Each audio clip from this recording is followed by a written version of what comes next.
woman with no friends, not as a symbol of weakness, nor as a subject of pity, but as a reflection of strength, resilience, and a reality many silently face.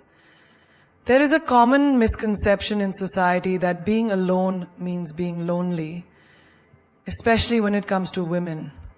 From a young age, women are often taught that their worth is linked to their relationships, how many friends they have, how well they fit in, how socially accepted they are. So when a woman walks alone, when she isn't constantly surrounded by a group, people begin to assume that something must be wrong. She must be lonely.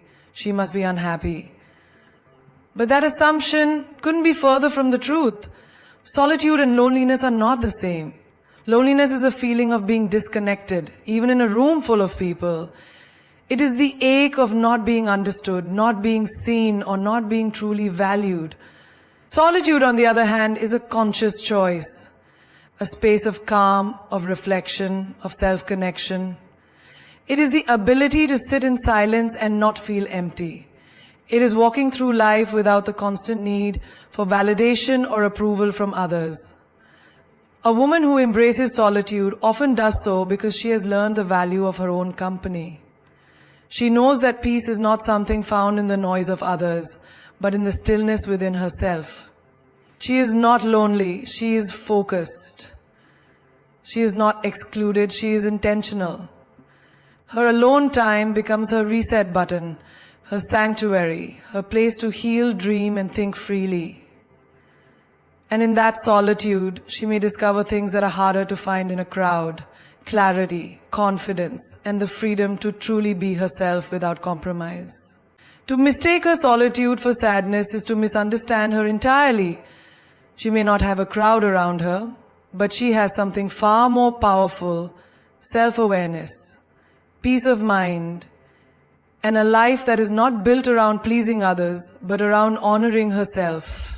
In a world that often rewards surface-level charm and social popularity, it can be easy to assume that having many friends is a sign of happiness, while having few or none is a sign of deficiency. But for some women, particularly those who've been through betrayal, manipulation, or constant emotional exhaustion, the decision to step back from certain relationships is not a failure, it's an act of self-respect. A woman with no friends may not be friendless by accident.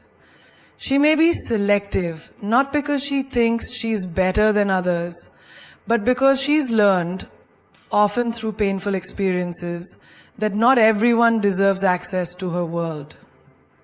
Being selective is a form of wisdom, not arrogance. It's the result of lessons that taught her how costly it can be to surround yourself with the wrong people. She may have once been the kind of woman who gave endlessly her time, her energy, her trust. She might have shown up for people who never showed up for her, kept secrets for people who gossiped about her, or supported friends who disappeared when she needed them most. And so she learned. She learned that not every smiling face is a true friend. She learned that being liked by everyone often means losing pieces of herself. She realized that she had to choose herself, even if that meant walking away from people who couldn't treat her with the same love and loyalty she offered them.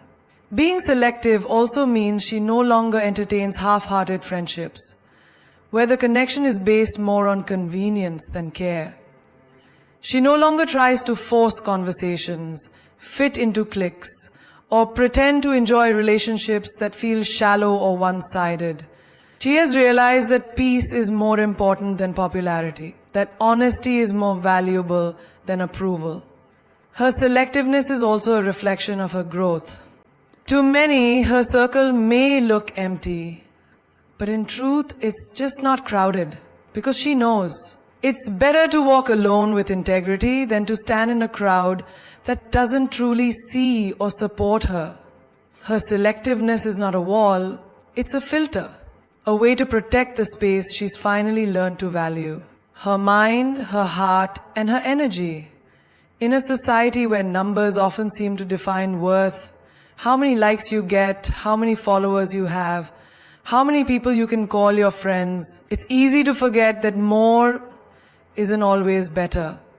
For a woman who appears to have no friends, the truth may not be that she has none, but that she has chosen quality over quantity. Conscious, empowered decision to prioritize real, meaningful connections over social clutter. She began to strip away the noise. She started asking herself difficult but necessary questions. Who actually knows me? Who supports me without conditions? Who listens, truly listens when I speak? And when the answers were few or even none, she began to let go. Letting go didn't mean failure. It meant clarity. It meant that she no longer needed dozens of people around her just to feel seen. What she needed and now seeks is depth. Someone who remembers the little things. Someone who shows up when it's inconvenient. Someone who celebrates her quietly, not just publicly. Those kinds of relationships don't come in bulk. They are rare, slow-forming, and rooted in mutual understanding. Choosing quality also means she's willing to go without for a while. She's patient enough to wait for authentic friendships rather than forcing connections just to fill a void. She understands that it's better to sit in silence with someone who gets her than laugh loudly with people who don't really care. She's not interested in being liked by everyone. She's interested in being loved by the right few. This mindset shift is powerful. It's what turns loneliness into intentional solitude. It's what transforms isolation into discernment. And it's what allows her to build a life surrounded eventually by people who matter, people who add value, and people who align with who she truly is, not who she's expected to be. Her world may be quieter now, but it's richer, because she knows something many still have to learn.